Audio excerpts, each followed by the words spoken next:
할렐루야. 오늘 예배 가운데 오신 여러분들 진심으로 환영하고 축복합니다. 우리 옆에 분에게 앞뒤 분에게 잘 오셨습니다. 한번 인사할까요? 우리 다시 한번 인사할 때는 오늘도 은혜 받으세요 한번 인사하겠습니다. 하나님의 은혜가 오늘 예배 가운데 넘칠 줄 믿습니다. 우리 찬송하겠습니다. 38장입니다.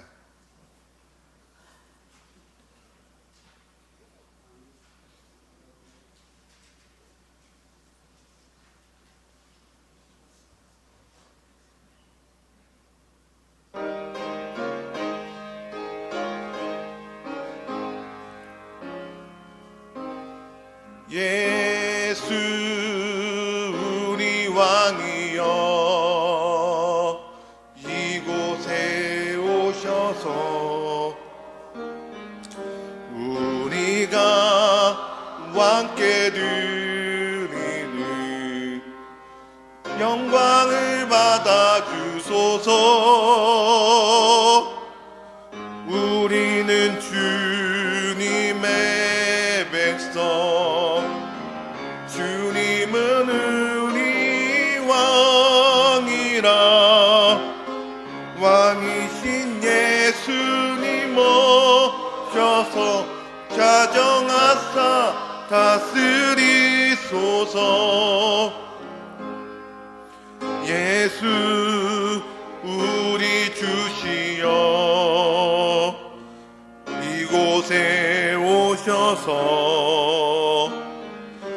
우리가 주께 드리는 찬양을 받아 주소서. 우리는 주님의 종들, 주님은 우리 주신 예수님 오셔서 이 찬양을 받아주소서. 아멘. 사도신경으로 신앙 고백함으로 수입을 하나님께 드립니다. 나는 전능하신 아버지 하나님 천지의 창조주를 믿습니다. 나는 그의 유일하신 아들 우리 주 예수 그리스도를 믿습니다. 그는 성령으로 잉태되어 동정녀 마리아에게서 나시고 본디오 빌라도에게 고난을 받아 십자가에 못 박혀 죽으시고 장사된 지 사흘 만에 죽은 자 가운데서 다시 살아나셨으며 하늘에 오르시어 전능하신 하나님 우편에 앉아 계시다가 거기로부터 살아있는 자와 죽은 자를 심판하러 오십니다. 나는 성령을 믿으며 거룩한 공교회와 성도의 교제와 죄를 용서받는 것과 몸의 부활과 영생을 믿습니다. 아멘. 찬송하겠습니다. 284장입니다.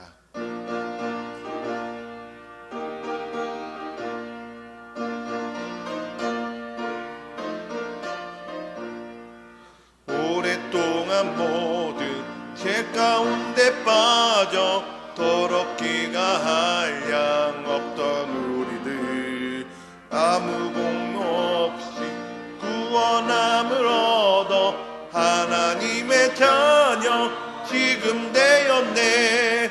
주의 그 사랑 한량 없도다.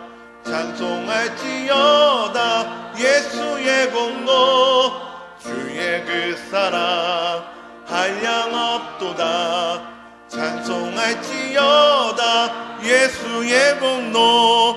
주의 보혈로서 정결하게 씻겨 죄악에서 떠난 몸이 되었고 세상 근심으로 간 것 없어지니 하나님의 빛이 영화롭도다. 주의 그 사랑 한량 없도다. 찬송할지어다 예수의 공로. 주의 그 사랑 한량 없도다. 찬송할지어다 예수의 공로. 죄의 깊은 장과 든 세상의 꿈을 어서 깨어나라 나의 친구여. 은혜 받을 날과 구원 얻을 때가 지금 온 세상에 선포되었네. 주의 그 사랑 한량없도다. 찬송할지어다 예수의 공로. 주의 그 사랑 한량없도다. 찬송할지어다 예수의 공로. 아멘. 제가 기도하겠습니다. 하나님 아버지 감사합니다. 하나님 오늘 예배 가운데 주님만을 기대합니다. 오늘 주님의 은혜를 간절히 구하며 나아갑니다. 풍성한 하나님의 은혜를 체험할 수 있도록 예배 가운데 복을 내려주시옵소서. 예배 가운데 하나님께서 임재하시고 우리가 찬송할 때에도 찬송 가운데 거하시는 그 하나님을 경험하게 하시고, 말씀을 들을 때도 성령께서 우리에게 깨닫는 음성을 듣게 하여 주시옵소서. 하나님 오늘 예배 가운데 하나님만을 바라보며 하나님만을 기대함으로 모든 성도들이 나와 함께 예배합니다. 예배 가운데 좌정하시고 역사하여 주시옵소서. 또 말씀을 전하시는 이도 목사님에게 한량없는 은혜를 주사 입술에 권세를 주시고 또 입술로 선포를 할 때에 성령의 인도하심에 따라 잘 증거할 수 있도록 은혜를 더하여 주시옵소서. 이 모든 예배를 하나님께 올려드리며 감사드리며 예수님의 이름으로 기도드립니다. 아멘.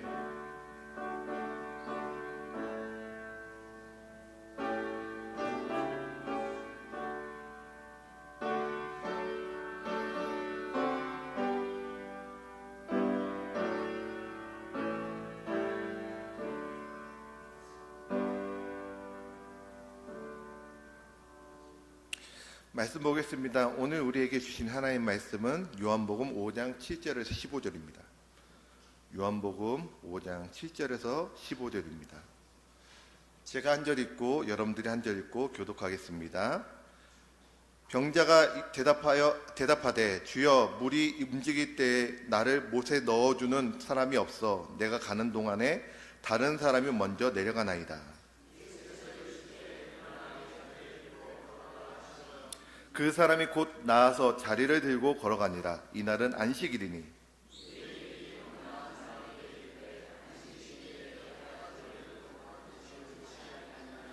대답하되 나를 낫게 한 그가 자리를 들고 걸어가라 하더라 하니.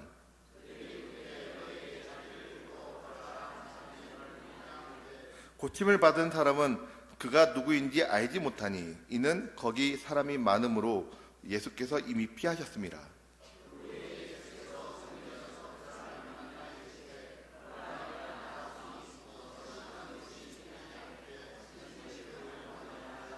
다 함께 읽겠습니다. 그 사람이 유대인들에게 가서 자기를 고친 이는 예수라 하니라. 아멘. 찬송하겠습니다. 찬송하시면서 봉헌하시겠습니다. 285장입니다.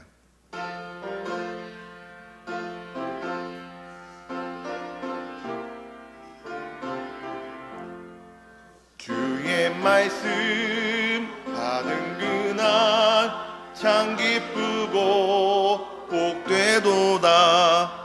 이 기쁜 마음 못 이겨서 온 세상에 전하노라. 기쁜 날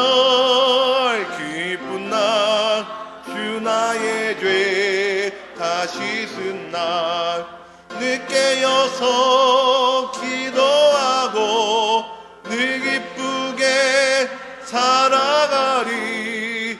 기쁜 날 주 나의 죄 다시 쓴 날 이 좋은 날 내 천한 몸 새 사람이 되었으니 이 몸과 마음 다 바쳐서 영광의 주를 섬기리.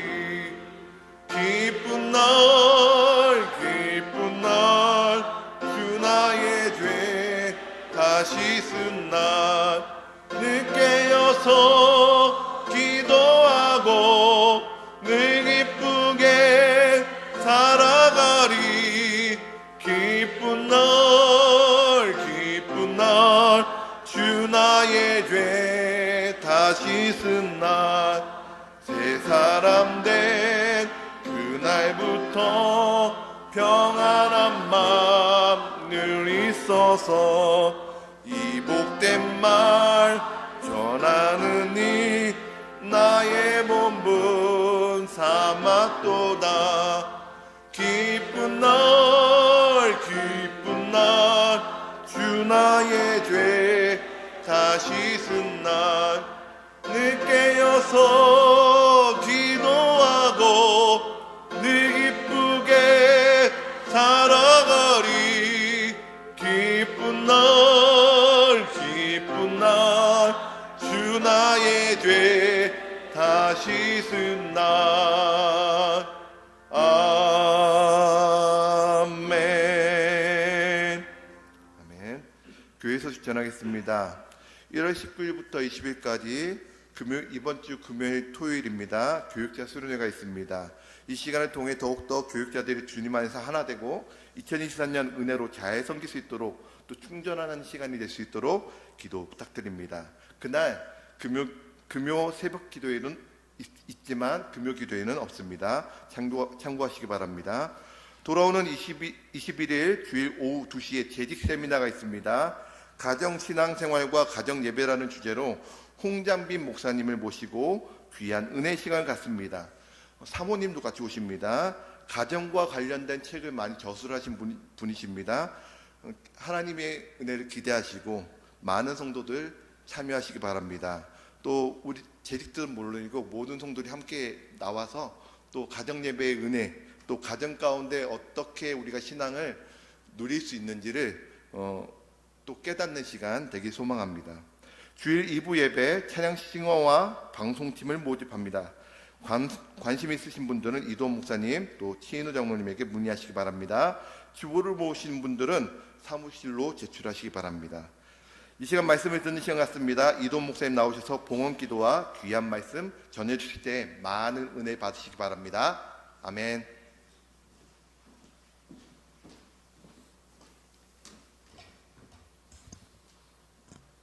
기도하겠습니다. 전능하시고 사랑이 무한하신 아버지 하나님 감사합니다. 오늘 이 귀한 수요 예배에 우리 모든 성도님들 주님 앞에 불러주셔서 예배드리게 하여 주시고 또 귀한 물질 심을 수 있도록 해주시네 감사를 드립니다. 특별히 귀한 우리 성도님들의 그 예물 가운데 하나님의 은혜와 섭리가 풍부하게 넘쳐나서 물질로 어려움 겪지 않도록 하여 주시고 섬기고 구제하고 나누고 헌신하고 봉사하는 그러한 귀한 역할을 잘 감당하는 귀한 예물들 다 되게 하여 주시옵소서. 오늘 부족하고 연약한 종 주님의 완전하고 온전한 말씀을 대언합니다. 잘못 전하지는 것이 없도록 부족한 종은 예수님의 십자가 뒤로 철저히 감춰주시고 오직 이 자리에 우리 성도님들의 마음 가운데 성령 하나님의 영광과 은혜만 남게 하여 주시옵소서. 감사드리며 거룩하신 예수님의 이름으로 간절히 기도 올리옵나이다. 아멘.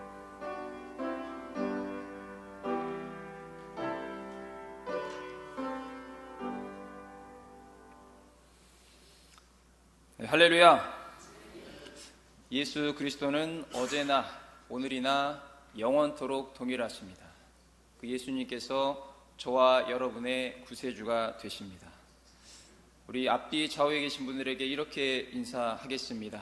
예수님 안에서 좋은 날입니다. 한 번 더 인사하겠습니다. 예수님이 당신을 사랑하십니다. 우리 마지막 한 번 더 이렇게 따라 하겠습니다. 예수님의 관점으로 삽시다. 네, 감사합니다. 저는 오늘 여러분과 함께 읽은 요한복음 5장 7절에서 15절까지의 말씀을 본문으로 해서 일어나 내 자리를 들고 걸어가라, 이와 같은 제목으로 함께 하나님의 말씀을 전하고자 합니다. 제목 한번 따라해 주실까요? 일어나 내 자리를 들고 걸어가라. 일어나 내 자리를 들고 걸어가라. 아멘. 사람이 여러 피조물과 다른 것 중에 결정적인 것이 있습니다. 바로 하나님의 형상으로 지음을 받았다는 것입니다. 그렇기 때문에 저와 여러분은 특별하고 존귀하고 아름다운 존재인 것입니다. 하나님의 형상을 부여받았다는 것은 단순히 지정의, 지식, 감정, 의지를 통해서 주도적으로 뭔가를 할 수 있다는 것도 있지만 더 큰 개념은 하나님께서 다른 피조물에게는 없는 특권을 저와 여러분에게 주셨다는 것입니다. 그것은 바로 지식, 감정, 의지를 통해 영이신 하나님과 교제할 수 있고, 이는 곧 하나님께서 인간만을 교제의 대상으로 삼으셨으며 세상의 모든 복된 것들을 인간과 나누기를 원하신다는 말씀이기도 하는 것입니다. 그러나 선악과를 먹지 말라는 하나님의 명령을 어기고 타락하여 인간만이 갖고 있던 거룩한 특권과 존엄성을 상실하게 되는 결과를 우리는 잘 알고 있습니다. 그럼에도 감사한 것은 하나님께서 절망의 인간들을 그대로 두지 않으시고 예수 그리스도로 이 땅에 보내셔서 누구든지 예수님을 구세주로 믿고 영접하면 하나님의 자녀로 삼아주셨고, 더불어 예수 그리스도를 통해 인간이 상실한 형상을 회복시키시는 은혜를 베풀어 주신다는 것입니다. 이처럼 하나님의 형성을 회복한다는 것은 타락하고 부족한 인간의 관점과 사상에서 정결하고 완전하신 하나님의 관점으로 전환된다는 것을 말씀하고 있는 것입니다. 그러므로 오늘 본문을 통해서 타락하고 부족한 인간의 관점을 버리고 완전하고 거룩하신 하나님의 관점으로 새롭게 전진하는 저와 여러분이 되시기를 예수님의 이름으로 간절히 축원을 드립니다. 먼저 첫 번째로 베데스다 연못에 있는 병자들에 대해서 알아보도록 하겠습니다. 오늘 본문 5장 먼저 1절 말씀부터 2절 말씀을 한번 제가 읽겠습니다. 그 후에 유대인의 명절이 되어 예수께서 예루살렘에 올라가시니라. 예루살렘에 있는 양문 곁에 히브리 말로 베데스다라는 곳이 있는데 거기 행각 5이 있고, 이렇게 시작합니다. 베데스다라는 단어를 우리는 익숙하게 알고 있습니다. 베데스다 성전, 어떤 베데스다 광장, 이런 말들을 많이 쓰는데, 베데스다라는 것은 단어의 뜻은 인애의 집, 자비의 집이라는 뜻입니다. 그런데 이 베데스다 하는 연못을 말하고 있는데 헬러의 뜻을 보면 수영장, 다이빙 장소라고 되어 있습니다. 제가 사진 하나 준비해 봤는데 한번 보여주실까요? 현재 베데스다의 모습이라고 합니다. 물론 제가 가본 곳은 아니지만 자료를 찾아봤는데, 이 연못은 고대의 기드론 계곡에서 흘러온 빗물을 모아서 성전의 물을 공급하는 역할을 했고, 직사각형의 형태로 깊이가 무려 20m 정도 되었다고 합니다. 그리고 면적은 120m에서 60m, 가로 세로로 돼 있었겠죠. 그 정도였다고 합니다. 연못 주변에는 의학적, 종교적 치료를 목적으로 하는 건물들이 많이 세워졌는데, 특히 연못 동쪽에는 BC 150년경부터 AD 70년경까지 욕실과 병실 등이 지어져서 대중들을 위한 치료소로 활용되었다고 합니다. 오늘 이야기의 장소가 바로 사진으로 보여드린 베데스다 연못에 있었던 이야기인 것입니다. 그런데 이 연못에 어떤 사람들이 있었습니까? 3절과 4절 말씀해 보니까 그 안에 많은 병자, 맹인, 다리 저는 사람, 혈기 마른 사람들이 누워 물의 움직임을 기다리니, 이는 천사가 가끔 못에 내려와 물을 움직이게 하는데 움직인 후에 먼저 들어가는 자는 어떤 병에 걸렸든지 낫게 되미러라 라고 성경 기록하고 있습니다. 여기에 물을 움직이게 한다라는 뜻에 보면 뒤끓게 한다라는 뜻입니다. 물이 가만히 있는 것이 아니라, 잔잔하게 흐르는 것이 아니라, 온천 같은 데 가서 보면 물이 아래에서 펄펄 끓듯이 아마 그러한 현상이 있었던 것 같습니다. 그런데 우리는 여기서 중요한 사실을 하나 기억해야 됩니다. 이 일에, 즉 물을 끓게 하는 그 주체가 천사인지의 여부보다는 이 전설을 믿는 당시 병든 사람들의 믿음과 절박함에 관심을 집중해야 하는 것입니다. 그들이 물이 동하기를, 움직이기를 기다린 이유는 무엇입니까? 구경하기 위해서가 아닙니다. 모인 관광객들이 아닙니다. 그들에게는 생사의 관림길에 놓인 중증 환자들이었기 때문에 물이 움직인다면, 물이 움직이는 것을 보게 된다면 맨 먼저 선착순으로 그 연못에 들어가는 것이 그들의 절박한 소원이었던 것입니다. 이는 오늘날 무한 경쟁 사회의 단편적인 모습을 보여준다고 하겠습니다. 인간에게는 모두 각자가 갖고 있는 간절함과 절박함이 있습니다. 소원이 없는 사람은 한 사람도 없을 것입니다. 여러분은 어떠한 소원과 간절함과 절박함이 있습니까? 누가복음 19장에는 세리장 삭개오의 이야기가 나옵니다. 그는 세리 중에서 상당히 높은 위치의 사람이었습니다. 일반 세리가 아니라 세리의 장이었습니다. 유대 전승에 따르면 삭개오는 여리고 전 지역의 세금 징수권을 갖고 있었고 자기 밑에 수명의 부하 세리를 뒀으며 매우 큰 저택을 소유한 세리장이었습니다. 이렇게 세상적으로 아무런 부족함이 없던 그는 무슨 연유에서인지 무슨 까닭에서인지 당시 예수님에 대한 남다른 호기심이 있었는데 예수님이 여리고에 오신다는 소식을 듣자 매우 흥분했고 얼마나 예수님이 보고 싶었는지 그가 한 행동을 저자 누가는 다음과 같이 기록하고 있는 것입니다. 누가복음 19장 3절과 4절 말씀에 그가 예수께서 어떠한 사람인가 하여 보고자 하되 키가 작고 사람이 많아 할 수 없어 앞으로 달려가서 보기 위하여 돌 무화과 나무에 올라가니 이는 예수께서 그리로 지나가시게 됨이로라. 그의 육신의 키는 현장에 있는 사람들 가운데 가장 작았지만 예수 그리스도를 보고 싶은 마음, 만나고 싶은 마음은 그 누구보다도 컸던 것입니다. 특히 그가 돌 무화과 나무에 올라갔다는 이 사실은 그의 지위에 전혀 어울리지도 않고 삭개오 같은 높은 위치에 있는 자들에게는 매우 부끄러운 일이었을 것입니다. 돌 무화과 나무라는 것은 뽕나무를 의미합니다. 많이 크면 한 20m까지 크지만 작은 나무는 한 4m, 6m 정도까지 되는 그러한 높이를 자랑합니다. 어쨌든 사람의 키보다 훨씬 크기 때문에 그 나무에만 자만 올라가면 여리고에 들어오시는 예수님을 삭개오는 충분히 볼 수 있었을 것입니다.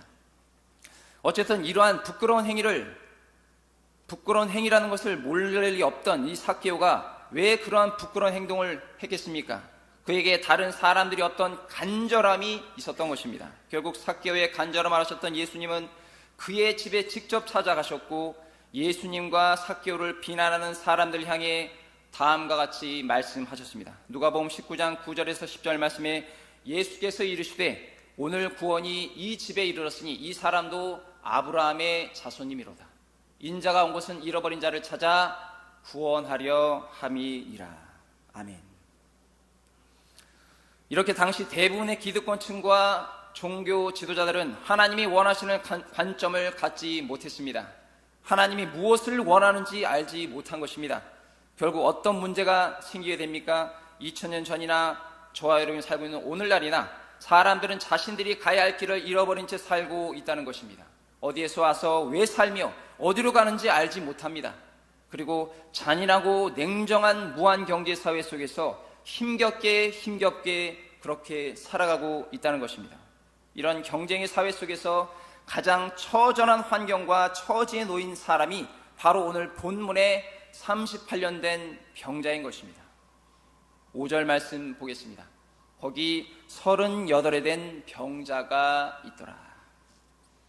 이 병자가 신체의 어느 부분이 장애가 있었는지는 알 수 없지만 하반신이 마비가 됐다라고 하는 학자도 있지만 중요한 사실은 많은 병자들 중에서 예수님께서 그를 지명하셨다는 것입니다. 이것은 매우 주목할 만한 일인 것입니다. 얼마나 많은 병자가 있었겠습니까? 그런데 예수님이 그 38년 된 병자만 지목하셨던 것입니다. 사랑하는 성도 여러분, 오늘날 몸과 마음이 병들어서 자신의 의지대로 살아갈 수 없는 사람들이 너무나 많습니다. 자유롭게 거동도 못하며 혹시나 하는 작은 기대 속에서 무작정 기다리고 있던 많은 사람들에게서 우리는 죄에 잡힌 인생들의 실상을 보게 되는 것입니다.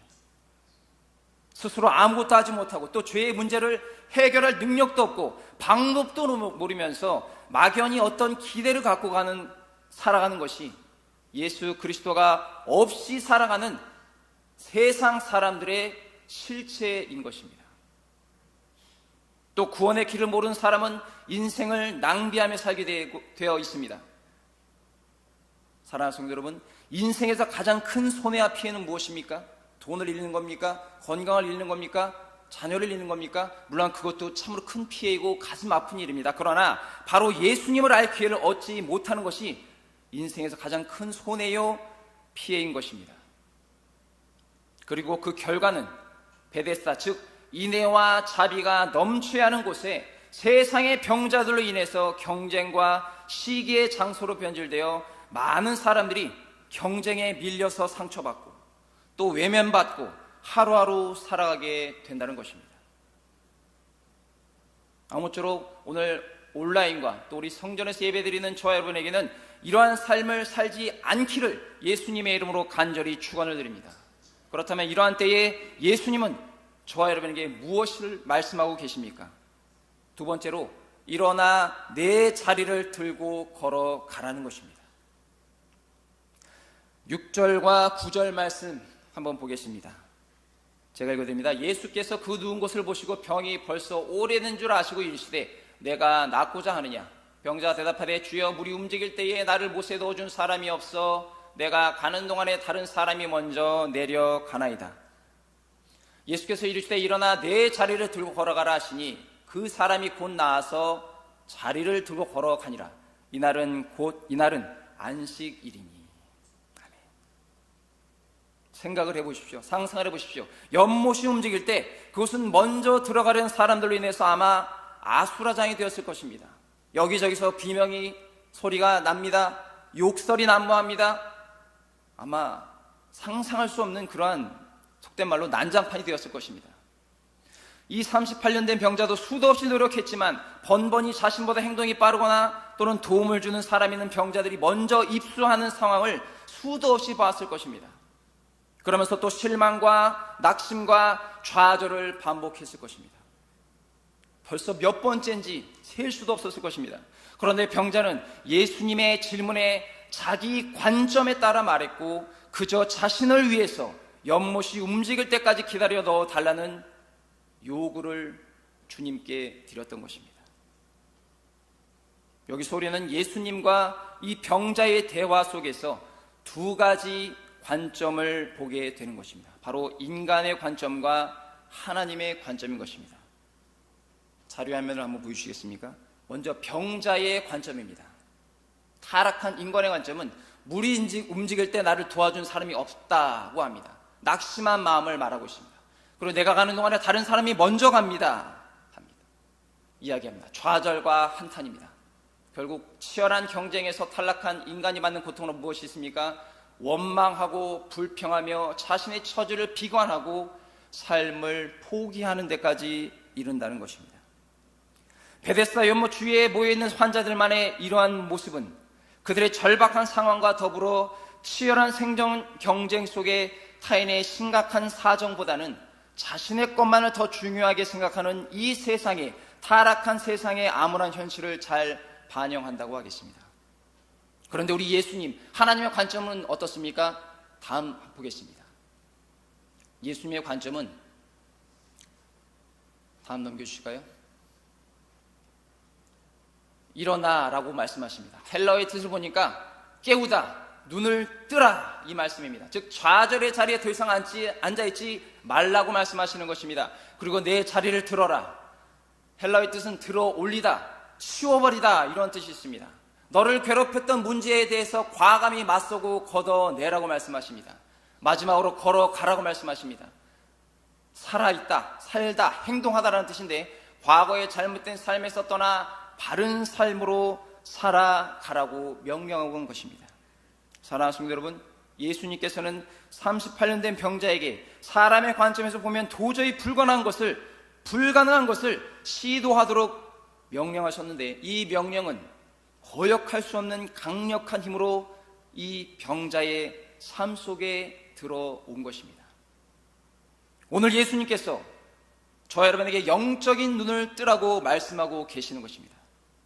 영안을 떠서 자신을 괴롭히고 있는 수많은 문제들을 피하지 말고 그 문제들에게 앞에서 위축되어 있지 말고 성령의 능력으로 당당히 맞서라고 말씀하고 계시는 것입니다.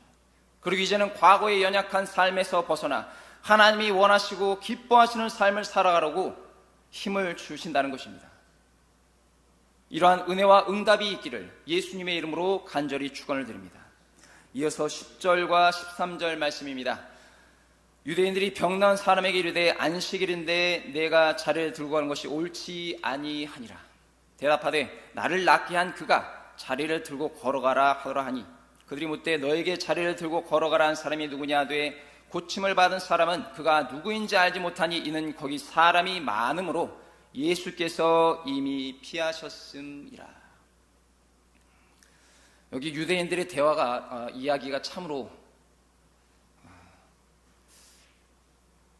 좀 우습습니다.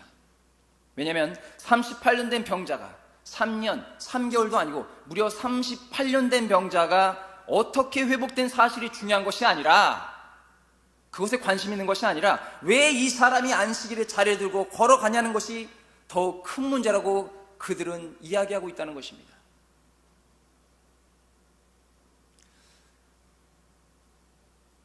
그들은 하나님의 사랑과 자비가 없는 형식적이며 위선적인 종교인에 불과했던 것입니다.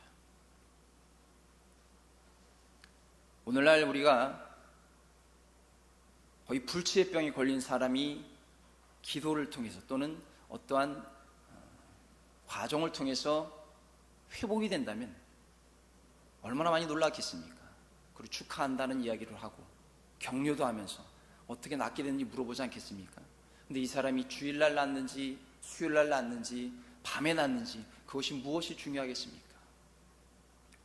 유대인들의 관점은 그러한 하나님의 관점으로 보면 이해할 수 없는, 도저히 지금 저희가 봐도 도저히 이해할 수 없는 그런 관점을 갖고 있었습니다. 그런데 38년 된 병자의 말도 저는 조금 아쉽습니다. 이 사람은 유대인들의 질문에 위축되어서 소극적인 자세를 취하는 것 같습니다. 그러나 그가 취할 자세는 상대방이 누구인지를 떠나서 자신의 오랜 병을 고치신 예수님께 영광과 은혜를 담대히 선포해야 하는 것입니다. 그의 역할은 그것입니다.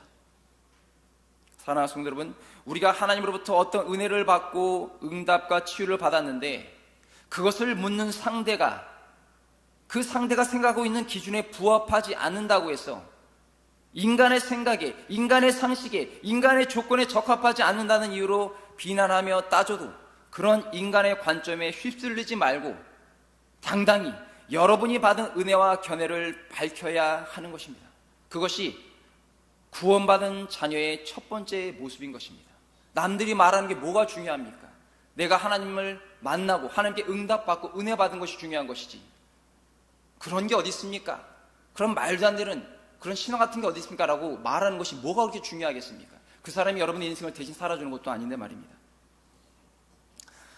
이후에 예수님은 다시 이 병자를 만나셨습니다. 14절과 15절 말씀입니다. 그 후에 예수께서 성전에서 그 사람을 만나 이르시되 보라, 내가 나았으니 더 심한 것이 생기지 않게 다시는 죄를 범하지 말라 하시니 그 사람이 유대인들에게 가서 자기를 고치는 예수라 하니라. 주님은 이 병자가, 이제 회복된 병자가 이 사람 본인 또는 그의 부모가 과거에 어떤 죄를 범하여 병이 발생한 것을 지적하시는 것 같습니다. 그렇습니다. 모든 질병은, 인간 삶에 나타나는 모든 질병은 인간의 부주의와 또는 귀신, 마귀의 짓인 경우가 있습니다. 그런데 오늘날 질병이 생기는 과정을 보면 어떻습니까? 인간의 잘못된 생활 습관이나 식생활, 그러한 습관이 매우 큰 비중을 차지한다고 하겠습니다.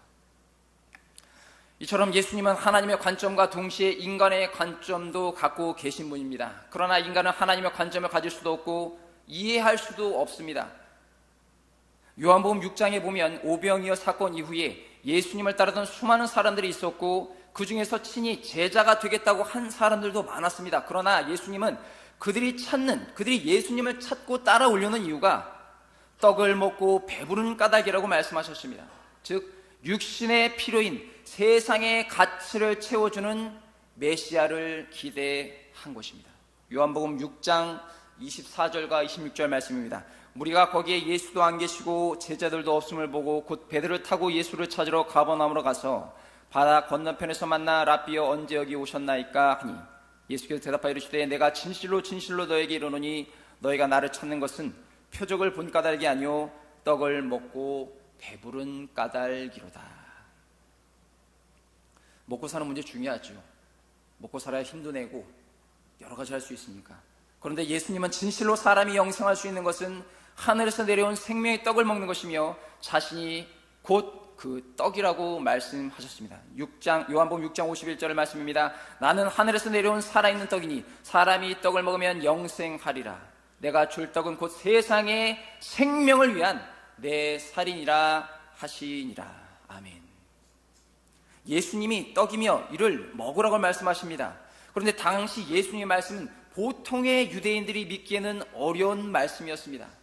결국 그는 어떻습니까? 요한복음 6장 60절과 61절 말씀에 제자 중 여럿이 듣고 말하되 이 말씀은 어렵도다 누가 들을 수 있느냐 한데 예수께서 스스로 제자들이 이 말씀에 대하여 수군거린 줄 아시고 이르시되 이 말이 너희에게 걸림이 되느냐.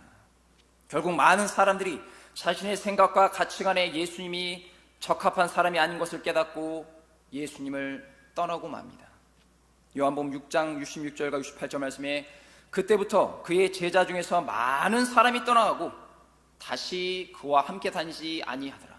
예수께서 12 제자에게 이르시되 너희도 가려느냐. 시몬 베드로가 대답하되 주여 영생의 말씀이 주께 있으니 우리가 누구에게로 가오리까. 아멘.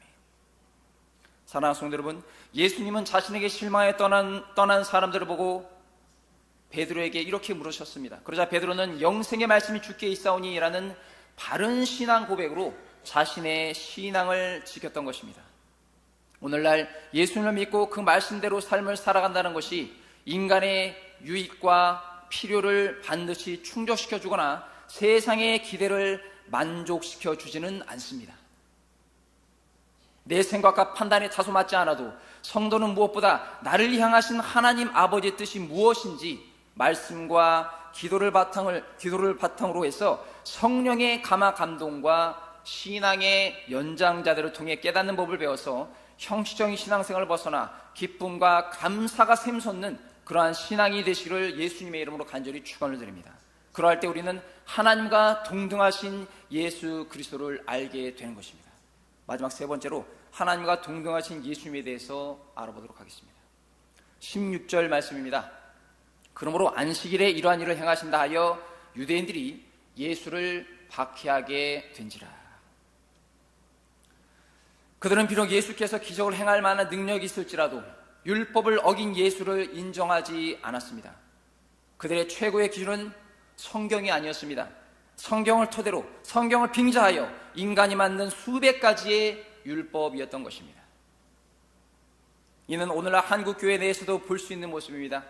하나님의 기록된 말씀보다 교회 내외부의 높은 자리에 앉아서 교회는 물론이고 정재계까지 영향력을 행사하며 이를 권력으로 순수하게 하나님의 말씀과 뜻을 따르며 지키는 주의 종과 성도들을 권력으로 억압합니다. 그리고 자신의 이익을 관철시킵니다. 그것이 만약 하나님 나라의 확장과 교회를 세우고 덕이 되는 일이라면 누가 마다하겠습니까? 그런데 최소한 제가 직접 목도한 바로는 그런 경우는 거의 없었습니다. 이어서 17절과 18절 말씀입니다. 예수께서 그들에게 이르시되 내 아버지께서 이제까지 일하시니 나도 일한다 하시매 유대인들이 이로 말미암아 더욱 예수를 죽이고자 하니 이는 안식일을 범할 뿐만 아니라 하나님을 자기의 친아버지라 하여 자기를 하나님과 동등으로 삼으심이러라. 지금 우리들이 볼 때는 조금도 이상할 것이 없는데 당시 유대인들, 종교지도자들을 볼 때는 터무니없는 말이겠죠. 특히 여기서 하나님은 내 아버지라고 단어를 하셨습니다. 예수님이 창세전에 하나님과 함께 영광을 누리던 바로 그분이시며 또 하나님과 동등한 분이심을 말씀하고 있는 것입니다.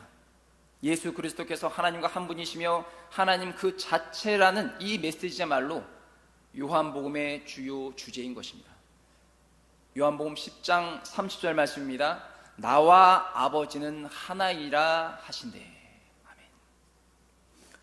또 예수님은 그렇게 말씀하셨죠. 아버지가 일하시니 나도 일한다 라고 말씀하셨습니다. 안식일이 돼도 아침이 되면 어김없이 해가 떠오르고 만물이 전과 다름없이 움직이고 활동합니다. 안식일이라고 해서 자연이 멈추는 것이 아닙니다. 이것은 하나님께서 세우신 자연의 법칙이 인간의 안식일과는 상관없이 여전히 움직이는 것을 알게 하는 증거인 것입니다. 자연의 움직임을 지구상의 모든 생명과 만물이 살아가는 데 가장 기본적이고 필수적인 것입니다. 이 사건을 계기로 예수님은 유대 종교 지도자들의 표적이 되어서 일거수일투족을 감시받게 됐고 이후 예수님의 활동은 많은 어려움을 받을 수밖에 없는 것입니다. 사랑하는 성도 여러분, 오늘날 세상에는 인간의 무지와 이기심 때문에 사실이 사실로 받아들이지 않는 경우들이 매우 많습니다.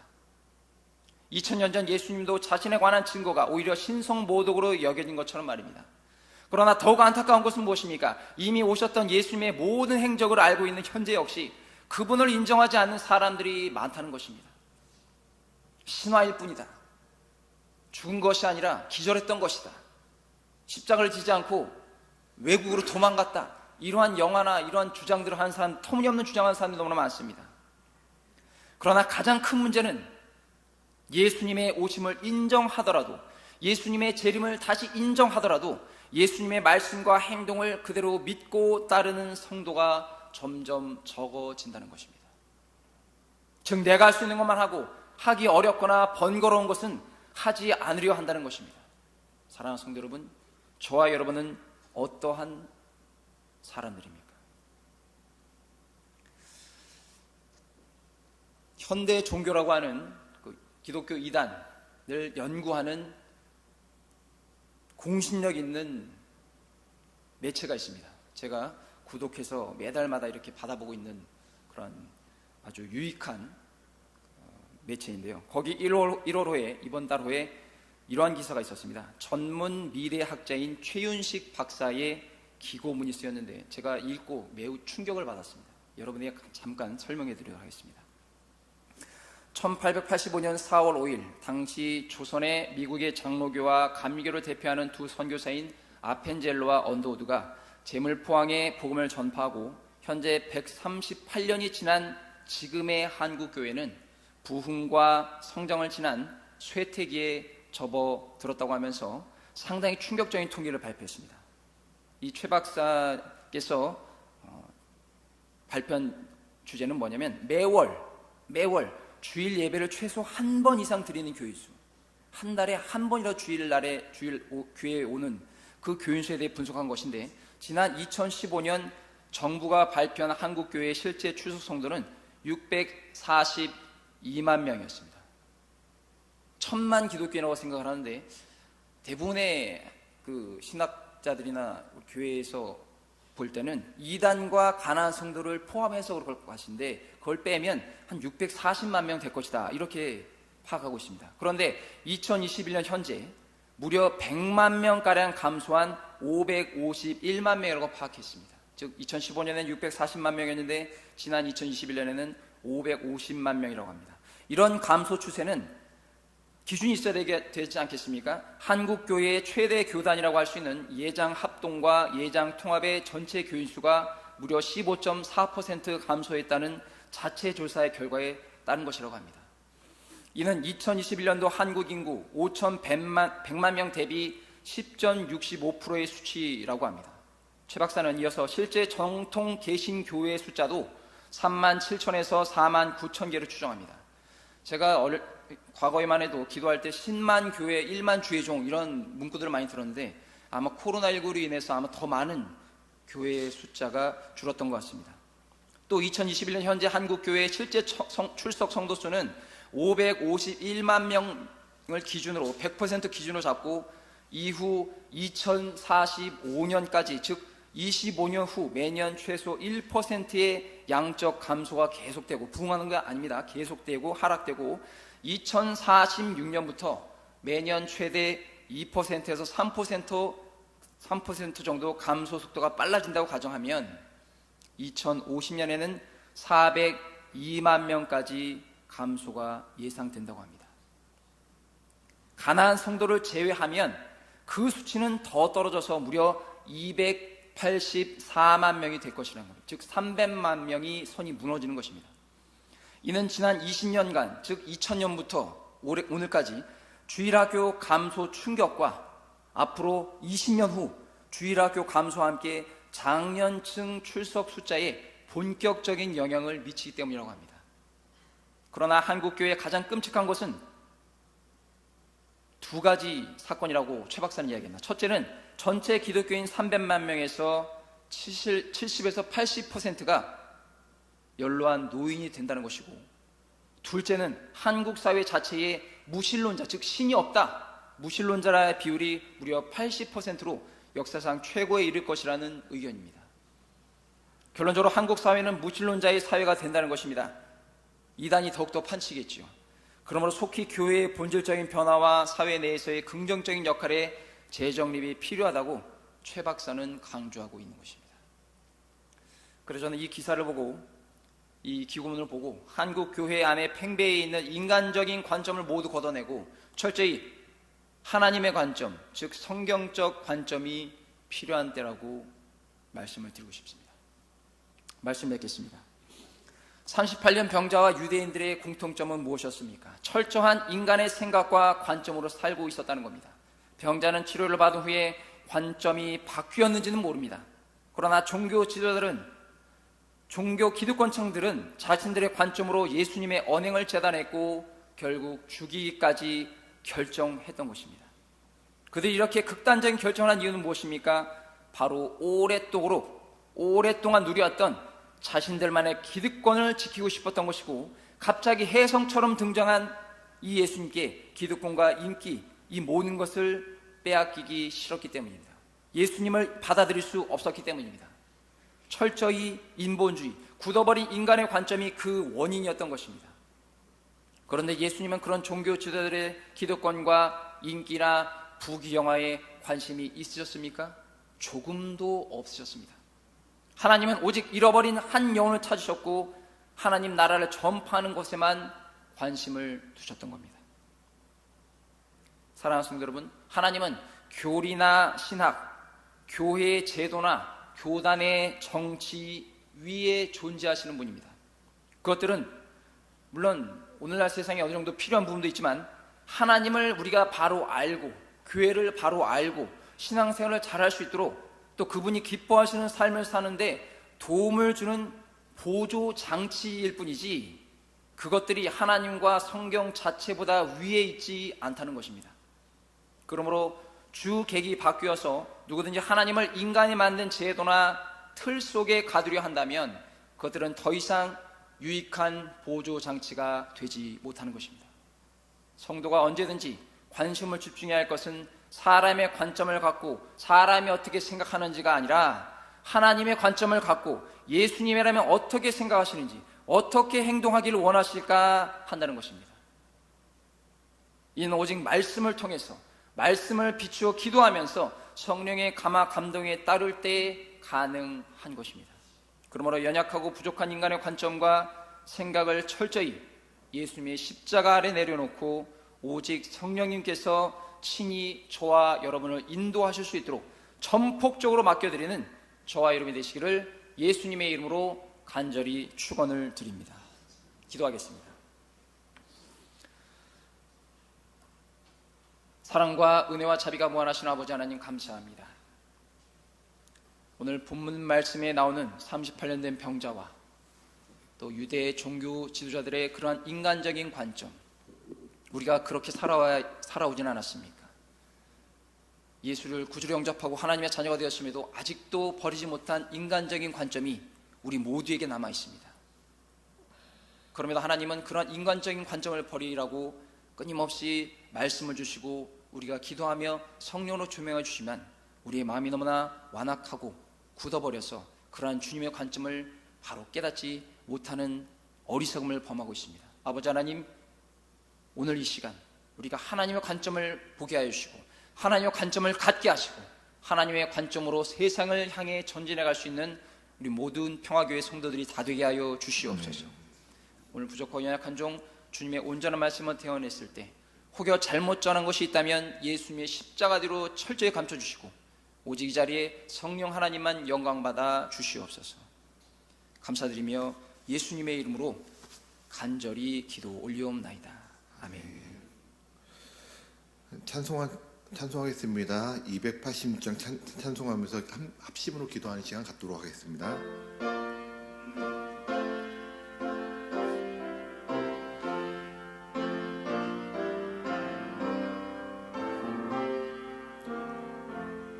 주 예수님 내 맘에 오사 날 붙들어 주시고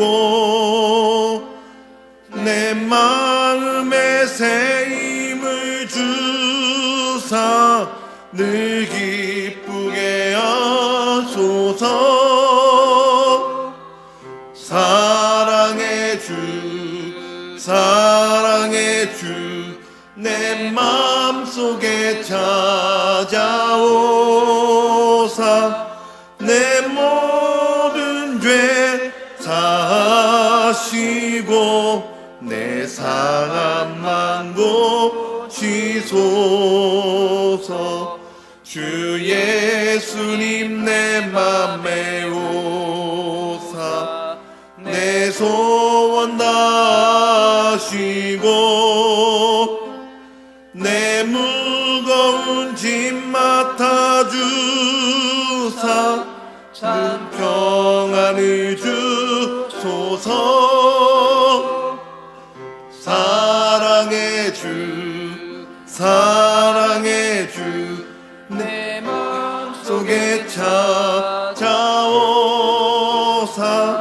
내 모든 죄 사하시고 내 상함만 고치소서.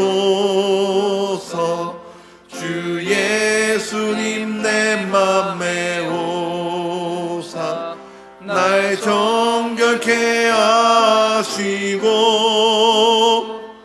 그 은혜를 내 맘에 채워 늘 충만케 하소서. 사랑의 주 내 맘속에 찾아오사 내 모든 죄 사하시고 내 상함만 고치소서. 주 예수님 내 맘에 오사 내 길 인도하시고 주 성령을 내 맘에 채워 늘 충만케 하소서. 사랑의 주 내 맘속에 찾아오사 내 모든 죄 사하시고 내 상함만 고치소서.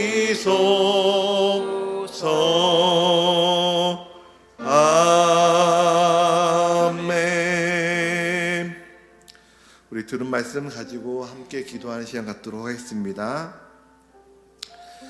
우리가 살아가면서 사람의 관점이 생깁니다. 보이는 현실, 어려운 현실을 보면서 좌절할 때가 있습니다.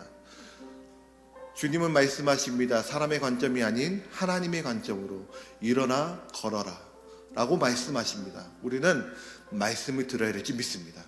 말씀으로 회복해야 될 줄 믿습니다. 말씀이 우리의 삶 가운데 영향력을 끼쳐야 될 줄 믿습니다. 시간 기도할 때 하나님, 제가 하나님의 관점으로 살 수 있도록 인도하여 주시옵소서. 하나님의 관점으로 우리의 가정이 살아갈 수 있도록 인도하여 주시옵소서. 매일매일 삶 가운데 살아계신 하나님의 말씀을 듣고 믿음을 통해 살아계신 하나님을 경험할 수 있도록 주여 역사하여 주시옵소서. 다 함께 주여 외치고 기도하겠습니다. 주여. 아버지, 시간 기도하며 나아갑니다. 믿음으로 기도하며 나아갑니다. 하나님의 관점을 가지고 기도하며 나아가게 하여 주시옵소서. 말씀으로 회복하게 하여 주시옵소서. 말씀을 듣게 하여 주시옵소서. 말씀으로 말미암아 우리의 삶이, 우리의 신앙이 회복되게 하시고 우리 한국교회가 하나님 말씀 본질로 나아가 하나님의 관점으로 살아갈 수 있는, 또한 하나님의 관점으로 정말로 운영되어지는 교회가 일어날 수 있도록 인도하여 주시옵소서. 더욱더 무릎 꿇고 더욱더 하나님 말씀 앞에 반응하며 나아가는 교회, 또 우리 개인의 삶이 될 수 있도록, 우리의 가정이 될 수 있도록 주여 역사하여 주시옵소서. 하나님, 살아계신 하나님을 경험하기 원합니다. 말씀을 말씀으로 창조하신 그 하나님의 말씀의 능력을 우리의 삶 가운데 체험할 수 있도록 주 역사하여 주옵소서. 우리의 믿음으로 강구하며 나갈 때, 믿음으로 살아갈 때에 하나님의 말씀을 듣고 믿음으로 살아갈 때에 하나님의 살아계심이 또 하나님의 능력과 하나님의 은혜를 체험할 수 있도록 성령님 도와주시옵소서. 하나님 우리 가운데 역사하실 줄 믿습니다.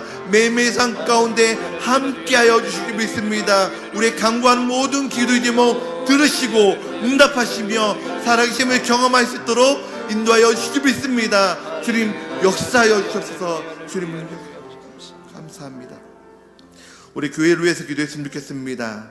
우리 환우들과 어려움 가운데 있는 성도들 위해서 기도했으면 좋겠습니다. 각종 난치병, 또 영과 육의 질병으로 고통받으신 분들, 또 요양원과 요양병원에 있는 분들, 또 경제적, 또 관계적으로 어려움 가운데 있는 분들, 하나님 지혜 주시옵소서. 하나님의 살아계심을 경험할 수 있도록 도와주시옵소서. 우리 다음 세대를 위해서 기도할 때에 말씀과 성령으로 살아가는 세대가 일어나도록 주님 인도하여 주시옵소서.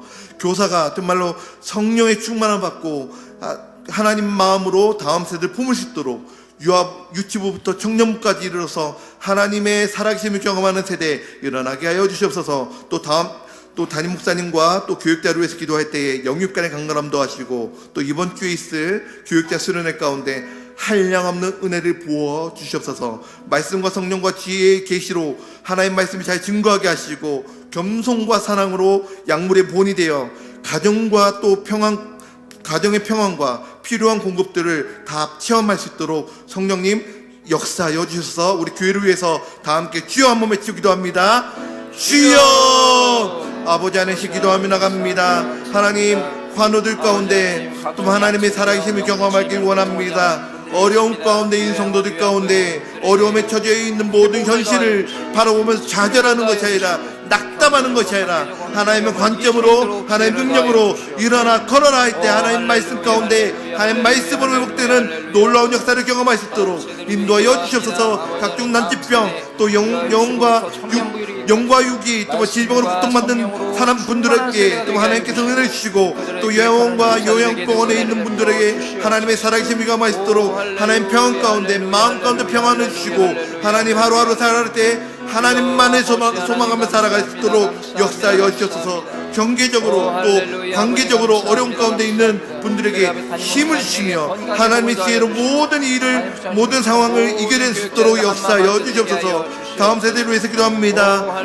유아 유치부부터 청년부까지 이르러서 말씀과 성령으로 일어나는 세대가 될 수 있도록 역사하여 주시옵소서. 하나님 그 영혼 가운데 하나님 말씀이 들어가고 말씀으로 말미암아 하나님의 관점으로 하나님 보시는 하나님의 뜻과 하나님의 영광을 위해 살아가는 또 세대가 일어날 수 있도록 도와주시고, 또 이들을 위해 기도하며 섬기는 교사들 가운데 한량없는 은혜를 보시고 하나님 지혜와 은혜를 더하사 정말로 하나님 아버지의 마음 품고 잘 섬길 수 있도록 역사하여 주셔서, 또 담임 목사님과 또 교육자들 가운데 영육과의 강건함으로 도와여 주옵소서. 말씀과 성령으로 지혜와 계시의 영을 정말 부어주시옵소서. 성령을 충만하게 하여 주옵소서. 또 이번 주에 또 교육자 수련회 가운데 한량없는 은혜를 부어주시고 안전하게 잘 좋은 시간 보내고 돌아올 수 있도록 은혜를 더하여 주옵소서. 겸손하고 사랑으로 또 양무리를 또 하나님 아버지의 마음 품고 잘 섬길 수 있도록 도와주시고, 각 가정 가운데에 평안 가운데 하나님 필요를 또 공급받고, 또 하나님의 살아계심과 은혜를 더욱더 체험하며 또 하나님의 은혜를 품고 또 잘 섬길 수 있도록 은혜를 더하여 주옵소서. 주님 감사합니다. 주님 감사합니다. 우리 교회를 위해서 더 기도하겠습니다. 시무장로님과 구역장을 위해서 기도했으면 좋겠습니다. 늘 영육의 강건함 더하여 주시옵소서. 가정 가운데 평안과 또 생활 가운데 안정감을 주시옵소서. 또 교회를 섬김에 있어서 기쁨과 은혜를 더하여 주시옵소서. 각 교육부서와 기관의 하나됨을 위해서 기도했으면 좋겠습니다. 교사들의 영적 건강과 가정을 위해서 또 한마음으로 하나 되어 서로 사랑하고 섬길 수 있도록 위해서 기도해 주시기 바랍니다. 우리 교회를 기도할 때 또 서로 사랑하는 교회, 복음을 전하는 교회 될 수 있도록, 또한 온전한 회개와 참된 믿음의 열매를 맺을 수 있도록 말씀과 성령으로 하나님과 동행하는 삶을 사는 교회 될 수 있도록 위해서 기도하시고, 각 사역을 섬기는 봉사자들 가운데 섬김의 기쁨이 넘쳐날 수 있도록, 그리고 마지막으로 교회 이전과 건축을 위해서 다 함께 주여 한번 외치고 기도한 후에 이동 목사님 나와서 또 마지막 기도와 축도함으로 예수의면을 마치겠습니다. 주여 한번 외치기도 합니다. 주여! 아버지, 이 시간 기도하며 나갑니다. 교회를 해서 기도합니다. 하나님, 시무장로님과 구역장 가운데 하나님 늘 영육간의 강물함 더하여 주시옵소서. 가정 가운데 평안함을 주시옵소서. 생업의 안정감을 주시옵소서.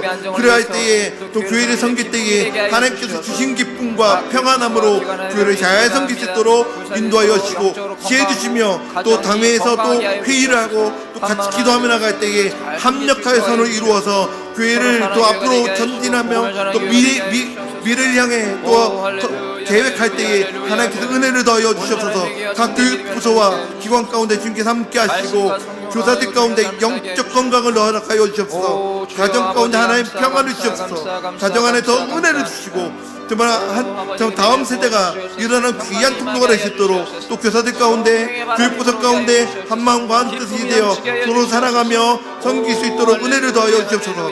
우리 교회가 서로 사랑하는 교회가 되기 원합니다. 복음을 전하는 교회가 되기 원합니다. 우리 교회가 먼저 온전한 회개로 참된 믿음의 열매는 맺는 교회가 되게 하시고, 말씀과 성령으로 하나님과 동행하는 삶을 또 살아가는 교회가 될 수 있도록 인도하여 주셔서 지혜와 계시의 영으로 하나님을 더욱더 알아가며 하나님을 아는 만큼 살아내는 교회 될 수 있도록 인도하여 주셔서 각 사역 가운데 또 봉사들 가운데 섬김의 기쁨이 넘칠 수 있도록 은혜를 건축을 준비하고 있습니다. 하나님이 하나님의 때에 하나님 방법대로 이루어 주셔서 하나님께서 이루실 수 믿습니다. 하나님, 우리 교회를 향한 하나님의 뜻이 있을 줄 믿습니다. 간절히 구합니다. 하나님 역사하시고 하나님 우리 교회와 함께 하시고 하나님의 뜻을 알고 하나님 뜻 안에서 또 우리가 계획을 하며 하나님의 비전을 보며 하나님의 비전을 바라보며 하나님의 뜻을 경험할 수 있도록 역사하여 주셔서 주님 감사합니다. 감사합니다.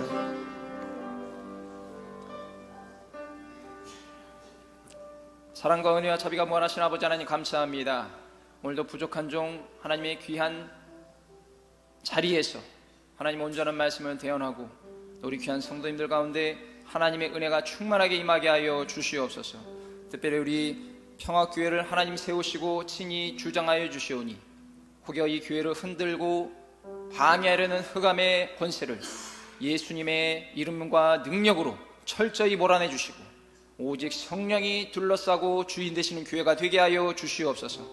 특별히 세우신 한재호 담임 목사님에게 건강의 복을 더하여 주시고 회복의 복이 임하게 하여 주시고 늘 사역하시고 목회하실 때 하나님 기쁘시게 되는 목회하실 수 있도록 성령께서 친히 역사하여 주시옵소서.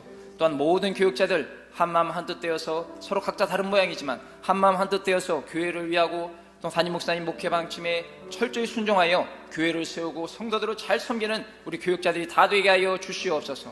부족한 부분, 모자란 부분 성령님이 친히 채워주시고 서로가 사랑하고 서로를 감사하게 여길 수 있도록 도와주시옵소서. 또한 우리 귀한 장로님들 계십니다. 안수집사님, 권사님, 구역장님들 한 분 한 분 하나님께서 친히 직분 주시고 기름 부으셔 세우셨사오니 각자의 위치에서 각자의 역할을 잘 감당하게 하여 주셔서 하나님이 영광을 받아 주시옵소서. 또한 아버지 하나님, 우리 귀한 다음 세대들이 있습니다. 유아유치부부터 어린이부, 청소년부, 청년대학부까지 말씀과 성령으로 살아가는 세대가 되게 하여 주시고 특별히 그들을 양육하고 관리하는 교사들에게도 은혜를 베풀어 주셔서 아버지 하나님, 미래 세대의 꿈나무들, 이 교회를 책임지는 꿈나무들을 잘 섬기고 양육할 수 있도록 교사들에게 특별히 은혜를 베풀어 주시옵소서. 그리고 모든 교육부서가 하나 되게 하여 주시고 서로 사랑하는 교회, 진실로 예수님의 사랑이 넘치는 교회, 진실로 성령의 역사와 은사와 열매가 나타나는 교회로 소문이 나게 하여 주셔서 아버지 하나님, 이 많은 길 잃어버린 영혼들, 또 많은 교회들이 있지만 그럼에도 우리 평화교회로 와서 진정으로 예수님을 만나게 하여 주시옵소서. 또한 성령으로 충만받게 하여 주시옵시고 많은 인간적인 관점으로 살아가는 힘든 영혼들 이 교회에 와서 말씀 듣고 기도하고 성령 충만받아서 하나님의 관점, 예수님의 관점, 성령님의 관점으로 변화되게 하여 주시옵소서. 특별히 아버지, 우리 교회 이전 및 건축을 위해서 기도하고 있사오니 하나님께서 하나님의 관점으로 하나님이 필요하신 사람들과 하나님 필요하신 손길들을 예비하여 주셔서 너무 늦지 않게 아버지 하나님 적합한 때에 하나님께서 세워주시고 인도하여 주시옵소서. 특별히 환우들, 어려운 환경에 처해 있는 분 계십니다. 요양병원에 요양원에 계신 분들이 있습니다. 교회에 오고 싶어도 오지 못하는 분들이 계십니다. 온라인으로 인터넷 유튜브로만 예배드리는 안타까운 그런 분들이 계시지만 그럼에도 그것도 감사하게 하여 주시옵소서. 그리고 예배당에 나와서 예배를 드릴 수 있도록 인도하여 주시고 어디에 있든지 그 자리에서 성령 하나님 큰 은혜를 베풀어 주시옵소서.